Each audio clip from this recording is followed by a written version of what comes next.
2000 के नोटों के सर्कुलेशन से पूरी तरह से बाहर करने की घोषणा के बाद पहली बार आज RBI governor Shaktikanta Das media के सामने आए। उन्होंने 2000 रुपए की नोटबंदी पर तमाम सवालों का जवाब दिया। उन्होंने कहा कि 2000 रुपए का नोट बदलने के लिए अभी काफी वक्त है। साथ ही नोटबंदी क्यों की गई इसको लेकर भी सफाई दी है। देखते हैं ये। आरबीआई ने 2000 रुपए का नोट वापस लेने की घोषणा की है।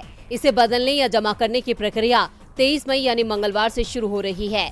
इस बीच आरबीआई गवर्नर शक्तिकांत दास ने आज कहा कि 2000 रुपए के नोट को बदलने को लेकर पैनिक की जरूरत नहीं है।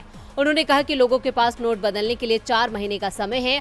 बाजार में दूसरे नोटों की कमी नहीं है। आरबीआई पूरी स्थिति पर नजर रखे हुए है और इसके लिए बैंकों को जरूरी निर्देश दिए गए हैं। उन्होंने कहा कि क्लीन नोट पॉलिसी के तहत 2000 रुपए के नोट को वापस लेने का कदम उठाया गया है।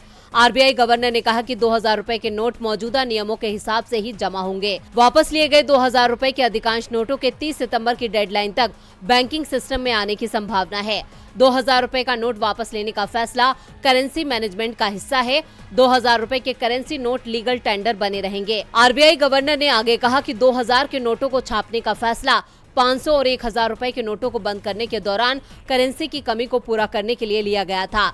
अब ये मकसद पूरा हो चुका है। रिजर्व बैंक ऑफ इंडिया और एसबीआई ने कहा था कि बिना किसी आईडी प्रूफ और बिना फॉर्म के आप 2000 रुपए के नोट को वापस कर सकते हैं। एक बार में 10 नोट यानी 20,000 रुपए जमा कर सकते हैं। अब इसके खिलाफ दिल्ली हाईकोर्ट में याचिका दाखिल हुई है। याचिका दायर करके कहा गया है कि 2000 रुपए के नोट बिना किसी मांग पर्ची और पहचान प्रमाण के जमा कराने या अन्य छोटे मूल्य के नोट में नकद भुगतान किए जाने का आदेश मनमाना, तर्कहीन और भारत के संविधान के अनुच्छेद 14 का उल्लंघन है।